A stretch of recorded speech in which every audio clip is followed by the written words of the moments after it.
Spolander. He's the CEO of Business by Design in the UK. It's the UK's leading planning and advisory company. He's also the author of The Smarter Exit, a growth and exit plan for your business, and the author of The Cash Flow Code, 6 Keys to Unlocking Your Ultimate Cash Flow. Thank you for being on the show today, Cliff. Thanks for having me. Yeah. So you're over in the UK. I appreciate you being on here. It's 9 a.m. in the morning where I'm at. Where are you at right now? Just gone 5:15 in the afternoon. Okay. So I have a lot of contacts over there. And a lot of times when I run meetings, I split it up so that like if it's a monthly meeting, one of them's early in the morning my time. So to my friends in the UK and Australia and other people can join in. And so the other one's in the evening. And so just the time zones around the world. So it's always interesting to figure out where people are at. So let's just start with like kind of get to know you, man. Like I always joke around and say, hey, you were born, now you ended up on my show. Like, can you fill out the gap in between? How did you get to be a business advisor? That's a great question. Well, I suppose from the very beginning, I'm from South Africa originally. And I suppose the whole journey kind of started for me back in November, probably 1989. And we were at the airport saying goodbye to my dad. And we had my mom, my brother, my little sister, my grandparents were there. And he was going off to fight. He was a pilot in the Air Force, and he was going off to fight in Angola because we were at war with the Cubans and the Russians at the time. And at that time, when I said goodbye to my father, my mother said to me, look, say goodbye to him because you're probably not going to see him again. He's going on a 3-month operation, which meant that he may not come back. And as I saw my father walk down the concourse, I realized that, I'm on my own, really. The last thing he said to me was, Cliff, you are now the man of the house. You need to take care of your mother, your brother, and your baby sister. And at that point in time, I think it was 9, I realized that life is quite lonely. No one's got my back. And I had to grow up very, very fast. I then ended up joining the South African Navy as a weapons officer and did my stint there before resigning and then moving to the UK. Then I started my career as an entrepreneur, where I started, bought and sold several companies. I franchised one and licensed another in 5 countries. And through this probably 22 odd years, I've realized being in business is a lonely place. You feel like you're on your own. No one's got your back. Very few people, you understand the journey, the process you're going on, the journey you're on. And so there are times, like I felt back in 1989, when you do feel all alone and by yourself. And so began my kind of the journey of wanting to help owners with their journey, to make sure that they understand that they're not on their own, that there are people around who understand, who can support them and work through the process, and the position of going through business. And so that kind of led me to going for my own companies and then working with owners themselves in helping to strategically grow and then to hopefully at some point in the future exit successfully. It's interesting. We have a similar path. I grew up. My father was a workaholic. He owned a painting and remodeling company. I didn't get to see him until I was old enough to climb a ladder, basically, and work for him. I say that jokingly. He'd come home and he'd work. If the sun was up, he'd work. And like I say, workaholic. When I was working for them, there were many winters where we'd open presents in the morning for Christmas. And if we had an interior, like a vacant house that was needing remodeled, we would get up, open presents, eat like a brunch type of thing, and we'd go finish painting one of the houses. And my dad had that mentality of you're either making money or spending it. There's no in between. So if we're not doing something fun like fishing or something, we were out working. But I joined the military, was Air Force. So did Air Force intelligence about 5.5 years. And then I went to the private sector. Worked for the government in the private sector for a little while. But yeah, we have a similar thing. And I get the loneliness of an entrepreneur. It's very common that I want to pick up the phone in the middle of the day and call somebody, and all my friends are either entrepreneurs and they're busy with their own projects, right? We're not in the same company, or they've got a job but they can't answer the phone during the day. So you're sitting there going, man, you know, I've got one or two military friends that are kind of semi-retired now. I can call them, but usually they just don't understand because they're not entrepreneurial, right? So it is kind of there's a little bit of isolation. Even if you've got a company of 100 people, there's some isolation to the fact that you just can't take every issue to, you know, random employees or even friends that have worked for you for 25 years and stuff, because a lot of times it causes, some of these issues you need to deal with and work on, like exit planning. That's a very interesting topic when you've got employees, right? You just can't go and say, "Hey, I'm thinking about selling this thing. What do you guys think?" You might get some uh, some feedback on that or some people leaving. No, completely. Yeah. When it comes to exit planning, a lot of people want to keep quiet about that because, employees either can be positive or it can be negative, and you just don't know which way it's going to turn. Right. So let's talk about that a little bit. I know the topic is something you care a lot about. You wrote a book on, like, exit planning. So in your vision, let's talk about exit planning as a business. When should a business owner even consider that, or like what is the process that you want to see entrepreneurs take on in the realm of exit planning? Well, I think from my perspective, exit planning is just simply good business strategy.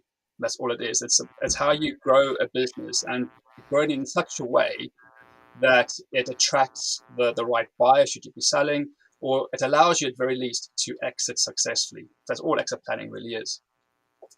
And an owner, I believe, and this is from my own personal experience, is that you should start planning your exits the day the company starts trading. Failing that, the next best time to start planning your exits is right now. Um, and the reason why I say that is because none of us here knows what's around the corner. We could be hit by a bus tomorrow. We just don't know. And unfortunately, I have seen this firsthand where when owners approach me looking to wanting to buy their businesses because they've either had a heart attack or stroke or they've been diagnosed with an illness and they have to leave the business pretty quickly. Um, Unfortunately, when I do look into the business, it's a mess.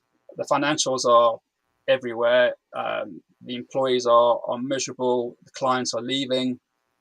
Basically, the company's unsellable. And in most cases, I can't help those people. So they then have to exit and face the financial consequences of closing the company down or whatever the case is, rather than actually focus on dealing with the illness or dealing with whatever personal circumstances that they find themselves in. And so my real motivation is to make people aware that yes, exit planning is something that will happen to you, whether you want to or not. It's just a question of how to best prepare for that. And every company is different, every person is different, every situation is different. So you need to have a process that gives you structure, but is also flexible enough to deal with your personal circumstances. And so my real motivation is to help owners get to that point where they are exit ready. So should the unforeseen happen, and I hope it doesn't, but should it happen, they are best prepared to deal with it. Yeah, I get that. I think I like to say that most entrepreneurs are almost what I call accidental entrepreneurs, meaning they never had an intention to start a business. They created a widget, somebody liked it, they said, hey, they wanted one too. I was watching a podcast the other day on guys converting old classic vehicles to electric vehicles. And then one of the guys asked him, so how do you get into this? And he says, well, I did mine and we entered a race, we won the race. And then everybody wanted, like, wanted me to do that for them. And the next thing I know, I own a conversion business, and that's the nature of a lot of businesses. I would say here in the United States, probably 60 to 75% of the companies, they're not created by MBAs and college grads. There are those, but I'm saying there's a lot of people, especially the old brick and mortar companies. They got good at something. They were working for somebody else doing it, thought they could do it better. They did it better for one or two people, and they say, they got invoices out, and they were never really taught finances or structure and stuff. So I get, I used to I've only been doing this for about 2.5 years now. Just took the evergreen away from this podcast show, but the I've probably looked at and probably evaluated more companies than most people that have done this for a couple 10 to 15 years, mainly because I was involved in a giant roll up and we evaluated almost 200 companies in a short period of time. And we just had a really good offer. People were lining up to take it. And anyway, that said, I honestly think that a lot of the elements that people need to have to run a great business, to prepare, like you say, run for exit, to run it as if they're exit, is the same thing it takes to run a good business. A lot of those elements, when people hear them, they probably should be doing it on a daily basis anyway. So let's go over your kind of, what is your, like, you meet somebody and they're like, hey, I've got this business. I might sell it someday. What's your advice to them? Like, where do they start in running it to exit? That's a great question, Ron. Basically, when I do meet people, whether they're wanting to exit in 5, 10, 15 years time, it's immaterial. What I'm finding is that owners really struggle to understand exactly where they are in their journey. And so I've broken this whole process down into 3 key plans. You have your business plan, you have your personal plan, and then you have your financial plan. And they both look at different aspects of the owner's life. And you can say it's like 3 legs of a stool. And in order for you to create balance, all 3 legs have to be looked at and have to be of equal importance to create that stable platform. And so what I do is we undertake a value assessment that assesses how sellable a company is and also how attractive it is. Now, attractiveness is really what a company looks like from the outside. It's what a buyer tends to see looking at just without doing any DD. It's also how the company is portrayed to a customer. And then business sellability is what a company looks like from the inside. That's when you start to scratch the surface. You look at the finances, look at the risk element within the business. So we need to make sure that both the attractiveness and the sellability are saying the same thing. Of course, all too often I see very attractive companies on the outside, but as soon as you start to dig the surface a bit, you find a complete mess. And then on the personal plan, that's really understanding how prepared the owner is from now until when they exit. So are they prepared for any unexpected life events? It could be divorce, it could be illness, it could be death, unfortunately. Also, are they prepared if somebody were to knock on their door and say, hey, I like your business, can I buy it? Are you prepared for that? And then also, part of the personal plan is understanding what they are going to be doing once they exit the business. Because many owners, I'm finding that they work 40, 50, 60 hours a week in the business, and they exit through selling or through whatever means. And then all of a sudden, Monday morning comes, and they've got all this massive spare time on their hands, and they don't know what to do with themselves. And I also find that owners tend to, when they work in the business for so long, their identity starts to be wrapped around the company. And so the company's now gone, they don't know who they are. And so they kind of float around without any sense of purpose. And that sometimes leads to making really bad financial decisions. Sometimes could even affect their mental or physical health. And I've seen owners sometimes even get divorced over it, where the wife is completely sick and tired of seeing this husband walking around doing nothing in the pajamas all day. And so they want a better life. And unfortunately, some owners even take their own life on the worst case scenarios. And then it's the financial plan. It's how much money do you need to retire in order to live the lifestyle you want without the fear of running out of money? Do you know what that number is? Because the owners I speak to don't know what that number is. They say they want to retire at 65 or 60, but I say, well, okay, it's fine. How much money do you have now? And how much money will you need at 60, 65? And they don't know. They have some ballpark figure. Right. They suck it. They don't quite know. But you need to understand exactly what that number is. Because in that scenario, you have one or two situations. The first one is the owner works within the business and looks to sell or exit. And they think they have enough money.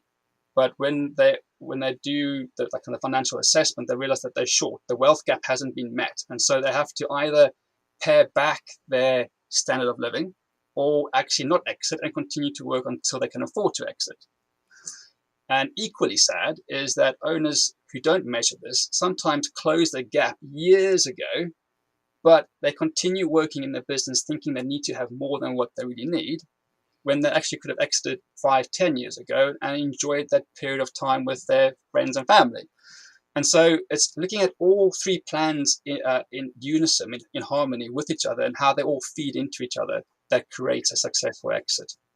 So I try and look at the whole process in an holistic fashion. I've spoke to I think 60, 65 pros now, guys that have been doing this for years. Everything from advisors like yourself to guys that flip businesses, right? That buy 4 or 5 businesses a year in a holding company, clean them up and sell them. And the interesting thing, I asked why deals fail, and hands down the number one reason a deal won't go through isn't if it makes it to due diligence anyway. Like there's a lot that just don't make it that far in the evaluation process, but more often than not, once they get to due diligence, it's the seller did something weird, right? And that boils down to they didn't know what to do next, right? The seller didn't know what to do next, so they sabotaged the deal at the last second, wanting more money or this weird clause, or there's a million excuses. But the heart of the matter is the uncertainty of what's next that killed the deal. So I like that you have that, as part of yours. You said the financial plan, and their plan, and then the business plan, right? That's right. Yep. Right. So that's huge. A lot of people miss that, and a lot of people lose a lot of deals because they miss that.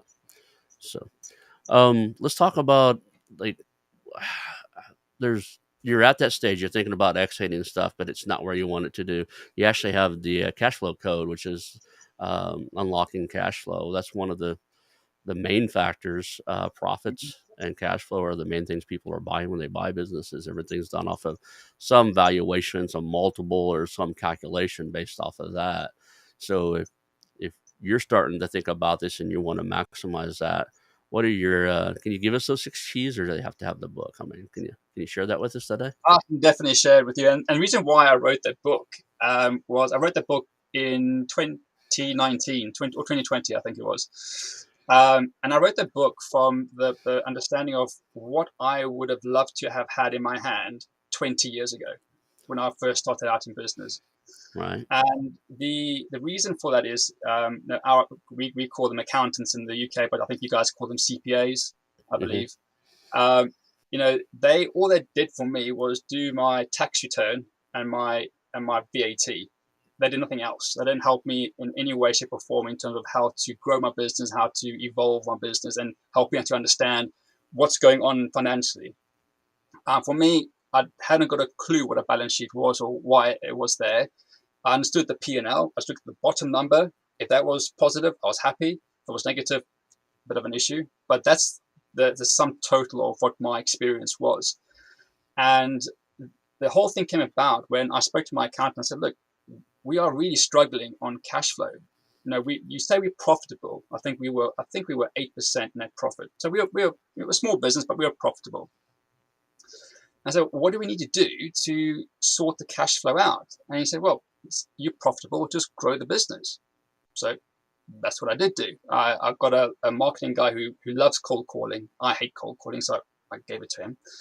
And he grew the business by around 20%, I believe, in about 2 to 3 months, which was great. We went accelerating. We hit massive targets. We were really, really happy.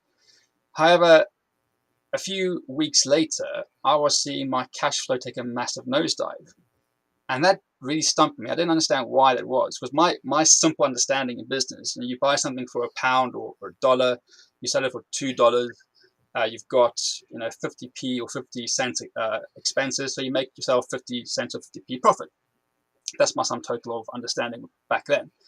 I didn't realize that you've got to look at your balance sheet properly. So you need to understand debtor days, you need to understand creditor days, stock days, you need to understand your expenses, your cost of sales, all that kind of stuff. And what I did inadvertently was look at the top line, which was the sales, and look to increase that without actually first going into the balance sheet and sorting out my debtor days. Because I thought I was getting paid 30 days after the date of invoice. But actually, when looking into it, I was getting paid 55 days, whereas I was paying my suppliers 27, 30 days or so. So I had a massive cash gap, which I wasn't aware of. And so by increasing sales, all I did was make this gap worse. And so I had to then make a decision. Do I fight this? Because my bank balance was getting less and less and less. I had to make payroll, I had to pay suppliers. And so I had to make a choice. Do I continue fighting this fight and understanding what cash flow really is and how it works? Or do I give up and get a job? Luckily, I stuck around, fought it, we got through it. And so I wrote the book to help owners understand what cash flow is, how it works. And I also created a cash flow simulator, which will help predict what your cash position will be like in 12 months' time based upon your current set of financials. And that's free to use on my website. So that all came about in looking at what I would want as a beginning entrepreneur in my hands. And so, yeah, the 6 keys are, the first one is debtor days, which is your accounts receivables, creditor days, stock days, expenses, cost of sales, and sales, which is the final and 6th key. So I'm trying to match those with U.S. terms. Accounts receivable I get, right? But you guys have different phrases for some of the stuff. Would you happen to know the U.S. phrases for those? It could be accounts payable for creditor days, Okay. stock or inventory days, or work in progress, Okay. and then expenses and cost of sales. Yeah. Okay. I was just clearing that up just because there was one of them that you said that you cleared it up. It's like, which one's accounts receivable, which one's accounts payable?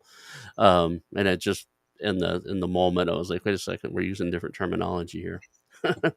Like what's very common is somebody will say turnover when I'm talking to guys in the UK. Here, when we say turnover, it's people leaving the company. So your turnover is like your I don't know what you call it. It's your number of employees. Like if you have 100 employees and you lose 3 this month, right? That's your turnover. Is like how many employees are you turning over, right? To where it's what you're using the phrase turnover for is revenue here. That's right. Yeah. Employee turnover. Yeah, we call it employee churn. Yeah, churn. And then revenue or sales or turnover is for revenue, your top line. Yeah, cool. I love the differences of the world, right? I'm a big fan of people quitting. Quit trying to look like everybody else. Be like everybody else. Be yourself. I mean, that's one of the reasons I keep this is like, I'm me. You just have to I like it. You just have to get used to it. And just there's just so much in the world of that. Let's talk about okay, we've got a company, we're up and running, our accountants out there, and that's the number one reason that business books look like crap, to be honest, is you're only paying your accountant, your CPA to do your taxes, right? And a lot of CPAs and accountants, that's all they know how to do. Bookkeepers and stuff, they just know how to, like they've never been a controller. They've never been an in-company accountant. And I think that's a mistake. It's not a mistake to have a great person that's expert in taxes. I think it's a mistake not to have a CPA or a financial advisor that knows this is what goes on a balance sheet. This is what goes on an income statement. Here's how you do cash flow analysis. I think I talked to over 200 plus businesses that last year and probably 40 or 50 this year so far. Just been doing a little slower because of the move and everything. And I'm surprised at how many business owners that are doing million, 2 million, 3 million a year in revenue don't even know what a cash flow statement is. They understand the word cash flow, but they can't tell me what it is. And, you know, and it's important. Like one of the guys, like, oh no, everything's cool. I was like, do you understand your cash flow and your cash flow? Do you have a cash flow analysis or anything? He's like, no, I don't know why I would need that. And so we get a little deeper into it, and I was like, okay, you're doing really good right now. Is there any time of the year that really slows down? He goes, yeah, I know I forgot what the date was, like October. Let's just make up one because I forgot what he said it was. So October, if I know by October 1st, if I don't have 400K in the account to pay all my employees for the winter, I'm in trouble. Because it gets real slow November, December, and sometimes in January, and then we start picking back up. I said, that's the importance of your cash flow analysis. You need to see what's cyclical, what's coming, so that that walking in the door, because you've been here for 25 years or whatever it was, 23 years. I said, I wouldn't know that walking in the door because you haven't done the analysis and can show that to me with, we stumbled upon it in conversation, which is great.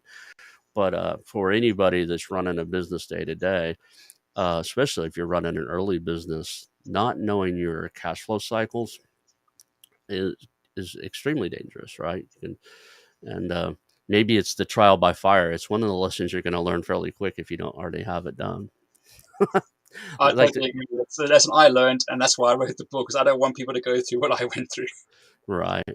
So, tell me a little bit about your advisory. Like, what is it that you do on a day in day out? Do you buy companies too, or do you primarily advise?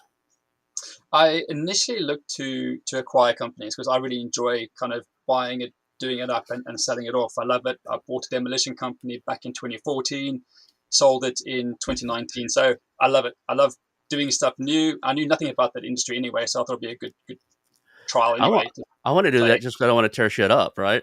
I've been looking at demolition companies like, they don't know anything about the industry. It's like, yeah, but I get to tear things down, right? Like, the problem with that would be is I'd find myself in the backhoe wanting to tear down a building, at least once or twice. So I came from the sorry, I didn't mean to jump into this one, but I came Right. from the real estate world, and I have a friend who has a backhoe and some other stuff. And I told him one day, so, if you ever have to tear down a house like that, if you can give me, I can run anything. I grew up on a farm. I can run any piece of equipment that you can imagine. Show me where the controls are. Give me 10 minutes in the middle of an empty field, and then I can control it. And I've run backhoes and skid steers and stuff like that. But I said, you don't have to pay me for the day. I'll just come over. Just let me tear something up, right? So I think when you said you had bought that, I was actually looking at that industry for a little while, just because I think it's kind of I don't know. It's the childhood fantasy, like just like playing Godzilla and tearing things down would be fun. Yeah, I thought that idea. Then when I got into it, I realized then it was like in the US, but the UK health and safety is nuts. So you can't just go tearing things down, unfortunately, even though I wanted to. Yeah, I'll pull over and watch them sometimes. When I was in Tulsa, I just moved here to California, but there was one called Arc down there, and they would tear down. They had wrecking ball cranes and all this stuff. But when you see their trucks pull up to something, it's like I'd stop and watch sometimes because they could run through something in a day or two. But yeah, I'm fascinated by that. Like, you know, how many other businesses can you get where you get to pay to tear shit up? So, sorry, I love my ADD moment there got us off track. So let's let go of the squirrel and go back to what we were talking about, right? So, you bought that, and then How did you get into the advising side? I've been an advisor for about 12, 14 years already, on and off. Okay. So what I like to do is to at least practice what I preach. I don't want to be a consultant who does pure consultancy. I want to actually be in practice and actually do it myself. So I've been on and off with advisory throughout the last 12, 14 years. But when I sold the demolition company, I actually really enjoyed the whole process of buying and selling, and being very strategic in that. And so I went on a bit of an acquisition spree, and I spoke to a couple of hundred owners looking to exit, of which I made no acquisitions. And that's because the companies were either unsellable, they weren't ready for exit, the owner themselves weren't ready, and the valuations they were placing on the companies was ridiculous, sometimes 62 times EBITDA, which is, I couldn't even mathematically work it out. So it's so I got frustrated with having these conversations, well, the same conversations over and over again with these owners. So I thought, what have I been doing all these years that allowed me to buy, start, grow a company and exit it without too much hassle? And that was really distilling what I was doing, and that's having a business plan, a personal plan, a financial plan. I knew where I was going with all three plans, and I executed it. And so that led me into, I think these owners need help. I'm seeing too many owners either looking to sell but can't, or they have some personal problem they need to deal with, be it health, whatever the case is, and they need to exit and they can't. So I kind of distilled what I was doing down on paper and built a methodology around that. But at the same time, I was working with accountants or CPAs, and I think I don't know what's like in the US, but in the UK, the government's making tax digital, which basically means that when it comes to your compliance, so your tax return, your VAT returns, things like that, that's going to be pretty much automated. So the need for an accountant is going to lessen, although there will still be there, but it's going to be more of a commodity-based product rather than I need your services sort of thing. Following that, though, I have found bookkeeping to be an absolute disaster. People are not keeping accurate books. So when we run reports, you get garbage. And so we need to make sure that I think the baseline, absolutely the foundations of any business is bookkeeping. And that needs to be 100% correct so that we can have viable reports to make viable decisions. And so it's working with accountants to really stop being accountants and be their client's trusted advisor. Yes, you do the compliance stuff, you tick the boxes, but your clients need more help. So they need to make sure that the bookkeeping is correct, the nominals are correct, everything's coded correctly, so that when they do the reports, they get valuable data from which the owner and the accountant or the advisor can make proper informed decisions. And so that is what I'm doing now. I'm really working with accountants to help work with their clients in a very structured, orderly fashion, or a very strategic, focused fashion, so they can help their clients grow and exit successfully. I'm also working with owners themselves direct, because I enjoy that kind of interaction where you go into a business, see what it's like, help the owner understand where they are, and work out a plan to help them achieve their goals. So I'm working with owners directly, but also working with accountants to help them stop being basic accountants and start to be their trusted advisor. I love that. So I caught something in that conversation there that you said that your taxes are going to digital and they're kind of automated, and you said you didn't know how it was in the United States. I kind of smirk at that because we love our loopholes here, and our politicians happen to be usually investors and business owners themselves. And I won't go as far on my live show to say that all of our politicians are corrupt, but I highly, highly doubt that we ever do anything that is like a flat tax and automatable and stuff, just because, you know, the people running the show here like their loopholes and like their ability to avoid things and, outsmart everybody. So there's ego play of like, they're always saying billionaires here that don't pay their taxes, and it's just because we have so many loopholes and so many write-offs. They pay taxes, they just pay payroll taxes and stuff like that. But you can avoid, even the biggest companies can avoid, like, a lot of what people think corporations should be taxed at here. And so I just kind of smirked when you said, like, I don't know if the United States is going to automate it. Like, yeah, not until we clean up our politicians. That could take a while. I honestly, I'm a big fan of like a flat tax or something like that, just because then it levels the board, and I'm at that level where I look for those loopholes too. But that's just because they made the game. You got to play it, or you're going to get run over by it here. So let's talk about that world of your businesses, your books is absolutely foreign or alien or just to most business owners, right? Like I was talking about it earlier, the accidental entrepreneur. They know how to make a widget. They know how to sell a widget. Nobody showed them how to get books. How do they make that transition? Like, how do they, I know number one thing, probably hire somebody, but like, how do you hire that person that knows? How do you know, if you're that guy that only knows how to make the widgets and know how to make the sell, how do you know somebody knows to keep the books right? What do you look for? Well, that's what I'm trying to fix.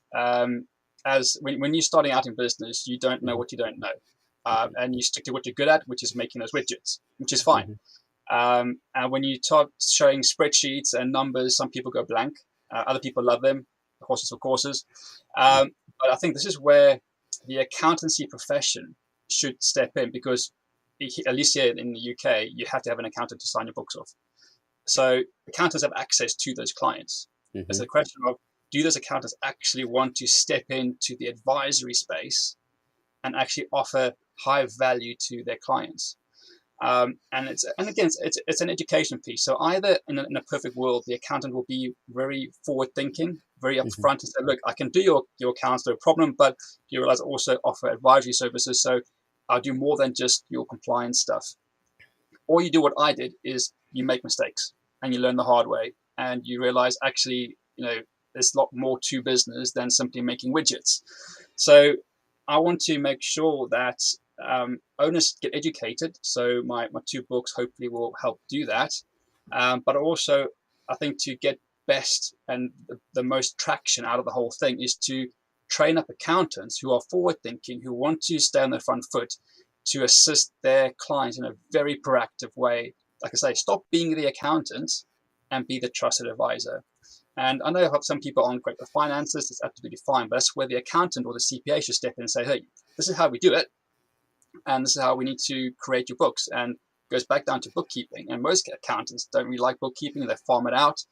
But I think bookkeeping is the foundational part of business. If you don't have clear books, clean data to work from, you can't get proper reports or decision making done. So it's really about educating accountants to accelerate this whole thing so they can be the trusted advisor. But at the same time, I want to get a message out there to all the entrepreneurs that it's more than just making widgets. It's a lot more to that. This is a vehicle to fund your dreams. This is a vehicle to see you into retirement potentially, or a vehicle to see you to your next project. So we need to make sure the vehicle is running as smoothly and as efficiently as possible. And so, yeah, it's an education process. I don't think it will happen overnight, but I know being on your show, for instance, hopefully, and what you're doing is also educating people as well. So hopefully with all our combined efforts, hopefully, people will get educated. Let's take this from another angle. I'm an entrepreneur, and like I jokingly refer to myself as the standard greedy capitalist pig. But it's in joking. It's what creates jobs and stuff. Mm. But there's an opportunity here if you really look at it. Right, there's a lot of businesses out there that are just not sellable by most buyers' standard. I recently had somebody on the show who is kind of a forensic CPA, and he has a service of, you give him a messed up set of books and he'll put it into something to order, and he can, clean that up.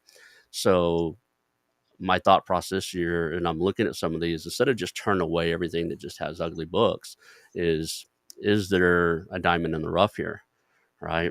Um, I know last year during the big roll up we were doing to marketing agencies, we turned away some because there was a mess, right?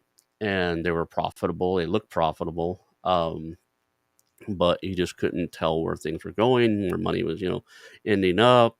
You know, owner was using the account as a personal bank account kind of thing. But if it's profitable, it's got a great product. The market shares out there. They've captured the eyes of the consumer. They have a loyal customer base. There might be an opportunity, or I think there is an opportunity here to say, you know what, I'm going to go out there and look at all these companies, and if somebody hands me a messed up set of books, I'm going to have my little team put it together. And what should the books look like if they did it right, right? And then hey, I get a discount because they didn't do this part, and that's just the nature of business. What do you think about that? That angle of it is, wait a second, there's an opportunity here. A lot of times these guys can't work for another 3 or 5 years. They need to sell, right? And rather than let them, dissolve something that had merit, um, you know, play Humpty Dumpty and see if you can't put the pieces back together, right? So, I love that.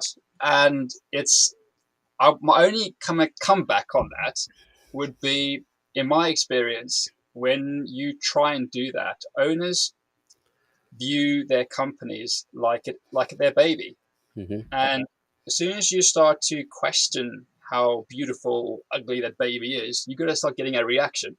yeah, And I'm finding when I'm wanting to kind of delve into the books a bit more in a bit more detail, at least here in the UK, the owners tend to clam up.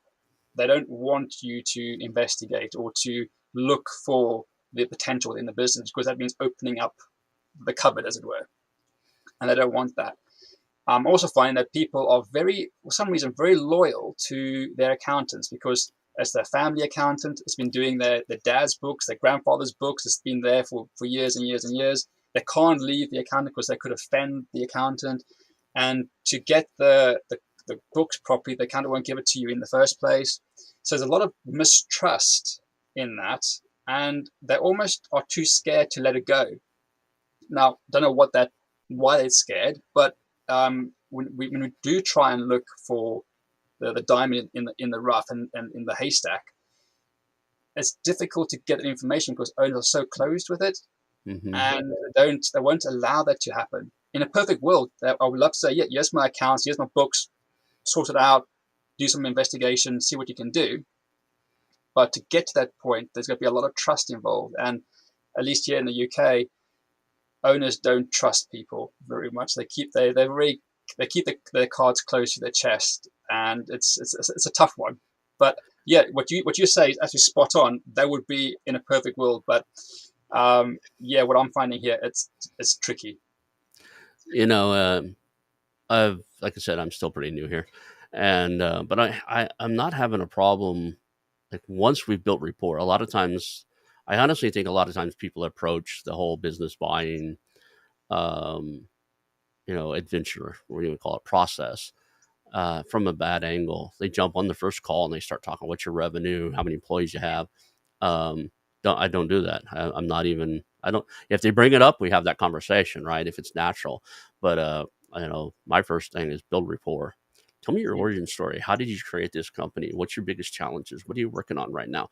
Um, you know, I like to ask things like, hey, out of all the things you could be doing right now, what has you on the phone with the guy who buys and sells businesses? You know, what problems you're trying to solve, because my job is to not just to buy a company. My job is to figure out where are they trying to go and what are they trying to accomplish, and if that aligns with what I'm trying to do, then we make something work. If not, then that's okay, right? But I think too many people far too often trying to jump into being very direct, and business owners are okay with it. But if you take that approach and you don't have that deep rapport, when I require, like when I'm looking at business, I require show me everything your accountants ever did, right? So your last 3 years of balance statements and corporate tax returns and stuff. And if you're at that level where we can't determine whether it should be seller's discretionary earnings or EBITDA, I want your last 3 years of personal tax returns, because I know for a fact you'll skirt and twist, and especially if you have a broker involved. Not picking on brokers or advisors, but they're trying to make the most money they can for all parties. The books and the performas and all the marketing material make it look better, and you might, I wouldn't say lie, that's a harsh word, you might embellish those documents a little bit to make it look good, but most people don't have the cojones to do that on their tax returns, right? So I require last 3 years of tax returns for and when we get past the LOI, I've had one guy tell me no. It's like, look, that's like none of your business. I was like, look, it is my business. This is a pass through business. Almost everything it makes goes to you, and it's how I correlate the books you gave me to what you're telling me is the same thing you're telling Uncle Sam's. How I kind of do my due diligence. It's just a trust thing, right? It's normal in this. Almost every buyer is going to ask for this. And he goes, well, I'm not giving it to you. I have other assets and stuff. And I was like, okay, well, I'm not going after those. I'm not interested. I have other assets too, right? So, but yeah, I can get that. There is some, but more often than not, I think and I have to step back. When the only time two times I've got pushback for them, I actually realized I jumped into that conversation because they brought it up, right? Hey, I'm in a hurry. Can we do this? Like, are you serious? Let's see you're serious really quick. And we had not built that rapport, right? There's no trust yet. So, I can see, um, I think for the next year here, when I'm out there evaluating businesses, I'm still going to take a look at the ones that, you know, hand me that I ask for their financials. They start sending me Excel spreadsheets, right? I used to reject those like if it's not a report, I was like, man, generate a PDF report from your QuickBooks if that's what you're using, but don't send me Excel spreadsheets, because you could have typed anything you wanted in there. I want something that looks like it came from a system that actually, does your accounting. And, but now I'm just like, okay, that's step one. It's a piece of information, accurate or inaccurate. It is a piece of information, and there's a story to be told as to why you handed me that piece of information, whether it's accurate or inaccurate. There's value in the analysis of it, right? So No, talk about. Go ahead. no, go for it. So, do you own any other businesses right now? Or are you still actually looking at other? Like, a lot of these guys I talk to, advisors like, yeah, I have these two other things. Like me, I always I tell I'm open about everything. I have a real estate portfolio, and I have a pest control company of all things, 1,800 miles from here. Right, my guys run it. It's and I get on the phone with them regularly, but it's in Tulsa, Oklahoma, and I'm sitting in the redwood forest of Sonoma Valley, California. So right in the vineyards and redwood trees. So, but that said, do you have any other businesses right now, or? Yeah, I've got a very small property portfolio, which I'm building up as a pension pot, really. Yep. My wife's self-employed. She works as a literacy consultant. She goes into schools to help teachers teach better English, writing, and reading. So I'm working with her on that. But then I've spent most of my time really creating the tools and methodology that goes into Excel planning, into an online portal that accountants or CPAs can use, and what business owners can have access to. So I spent most of the last probably 18 months making that digital, and we're in the last final phases of beta testing now, and we launched in September. So I've got my first training course with about 13 accountants on there, looking to take on the methodology that they can use for their clients. So at the moment, not yet, but I am looking to acquire more companies in the probably Q2 of 23. You got to give them some type of your own certification, right? So they're a so and so certified accountant, right? So then we can actually come on the show later next time. We'll have you on there another next time this time next year or something. You can go, hey, now we got to if you want to get this done right, you got to have a so and so certified accountant, right? So how do people find you and your information out there? Like when this course is available, where would somebody find that? You can contact me either via LinkedIn, which is on the link below, Mm-hmm. or if you go to businessbydesign.co.uk, you can contact me there, or just simply email me, cliff@businessbydesign.co.uk, and I'll be happy to send you more information about the various training courses and how to become an accredited advisor, so you can go help your clients achieve SSX by Exit using the tools and methodology that I've created. Cool. I've asked a lot of questions. Can you think of anything like, man, he should ask me this? Is there any topics I missed? Is there a question I missed? Or? No, I don't think so. I think what you're doing there is great. I think the whole aim, my whole motivation is to educate owners, to make them aware of what's out there, and to also give accountants, CPAs the ability to work with their clients in a very structured and focused way. So I think the more we can help owners understand that there's more to business than making widgets, and to help CPAs and accountants that there's more to doing books and compliance work, I think the better. I think we can all help each other to achieve everyone's success and everyone's happiness, and make this world a better place. And as far as I'm concerned, a business is simply a vehicle to get you from A to B. And if we can make that vehicle as efficient and as quick as possible, or in the way you want it to, then it's a win-win-win as far as I'm concerned. So my whole thing is business needs to be an all-round win. Otherwise, don't bother doing it. Well, we mentioned something earlier, and it's on my top of mind right now because I catch myself entangling myself in this. Somebody asked, what do you do? I'm a podcaster, right? And I do so many other things, but that's the thing I enjoy the most. If you would ask my father what he did, he'd tell you he's a painter, but he'd do full-blown remodels and work at a paint factory making paint. Had the best eye for matching colors anybody ever said. My father was blind in one eye, and he could beat the computers at that paint factory matching colors, right? It was just impressive to see what he could do. The computer would tell him to do certain codes. He's like, yeah, that's a little off. He'd change it himself. He'd try it. His would be right. Then theirs would be a shade off or something. And, but, as an entrepreneur and you're out there in this space, what do you think? What do you think's the key thing out there? I know I get it is that I guess the real word I'm looking for is how do we separate our identities from who we are versus what we're running and what we do, because that's something that happens a lot inside of this exit strategy is like hey, if I'm not the widget maker, then who am I? Do you have, you brought it up earlier, do you have, when you're advising people and helping them, like, what's your thought process on that? How do you deal with that? That's a complex question, and I'm glad you brought it up, actually. It's about creating energy in what you do. Yeah, we're all trying to find this work-life balance, and it's a tricky thing because you're in constant motion to try and balance everything. But it's where you find your energy. And if you find your energy in business and working 70 hours a week, that's absolutely fine. Or if you find your energy in sport, or if you find your energy in your family, that's absolutely fine. But I think every now and again, you need to stop and take a step back, assess your life, making sure that where you're heading. Where are you right now? And are you heading in the right direction? Because if your ladder is against the wrong wall, you don't want to be climbing up the ladder to find that's the wrong wall you're climbing up. So you need to just take a step back and say, look, where am I going? I'm currently on this path. Where is it leading? Is it where I want it to go? And just make those decisions based upon where you currently are and where you want it to go.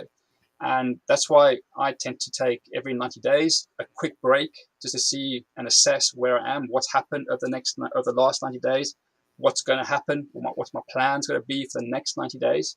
And then once a year, I'll take a couple of days out to say, like, what's happened normally between Christmas and New Year, is to look back and say, right, what have I achieved over the past year? And I've got two children aged 12 and 9. What have I done with them? Are we building relationship? Where's my identity in everything? Is it in my kids? Is it with my wife? Is it with my business? Is it, where is it? And then look at the coming year and say, where am I wanting to go? This time next year, what do I want to see? And it's just really about being very conscious of what you're doing and where you want it to go. And so I don't think it's wrong to put all your energy into sport or into a business or whatever the case is, as long as you can take a step back and just make sure that you actually are in the right direction, that you're heading in where you want it to go. And you don't want to end up in a place where you don't want to be. So and have regrets. So it's all about just reassessing and stepping back from constant striving to take stock of where you are. It's interesting. A lot of people spend a lot of effort, time, and money even coming up with a vision and direction for their company, but they don't stop and figure out what does that look like, a vision and direction for themselves. And there's a lot of power. I don't know if anything's more powerful than intention, right? Directed intention, singularity of focus. I want to get here. I personally, I know, and people even said this, if I set my mind to something, it gets done, and people are just shocked by, you know, my wife one day said, "Hey, I kind of like to live in a tiny home." And I was like, "All right, let's go get one." We were going to Texas just for a little while. I was volunteering at a self-help program type of thing, helping people out. Great program, but we were going to go down there for 2 years while I did this leadership and executive training type of thing, and so she wanted a tiny home, and I was like, "It's cheaper than rent. Let's just go get one." And a lot of people look at that and go, how do you do that? And it's like, well, you there's a goal, you set a goal, and you just have it's a singularity of focus. I've run into business owners and people, almost anybody you can walk to on the street. If you ask them what are your goals in life, where are you going? What do you want to do? Most people don't know. That's the single downfall of most, and I catch myself this way, right? Sometimes I'm like, I get up and do what I do every day, and like, did I set a goal? And it's kind of funny we talked about this because that's kind of what I was doing last night, and what I'm working on right now is what does it look like for the next 6 months, right? Mm-hmm. What are my goals and my intention for the next 6 months for this show, for my business, acquiring business, for the other projects I've got going on, for the family, and you know that should have been done a long time ago. But you get in these phases where you're just doing what you're doing and don't realize that you haven't set that vision. So, what's your thought process on, like, what does that? You talked about the business plan, the personal plan, and the financial plan. Um, do you have them do that documented? Is that just something they do in their head? Is there an exercise book you give them, or what does that look like? I'm curious here. in the when I'm creating the online portal is Mm-hmm. we can send the owner what I call a value assessment, Mm-hmm. and in there is a 4-part questionnaire that you answer, and you will score yourself, your financials, and your business against that. Mm-hmm. And then that generates 5 reports. It generates the results of each of those questionnaires, and will show your score and how you've ranked yourself. Mm-hmm. But then it also converts and produces a 5th report called a master action plan, and basically combines all 4 reports into one big report, but it puts them in order of how you've scored yourself. So if you score yourself a 1, it lists all the areas you scored yourself a 1 in, and the Mm-hmm. 2, the 3s, and the 4s, etc. And it gives you all the areas that you need to work on within your business, your personal and your financial plan that needs to be there for you to be able to exit correctly.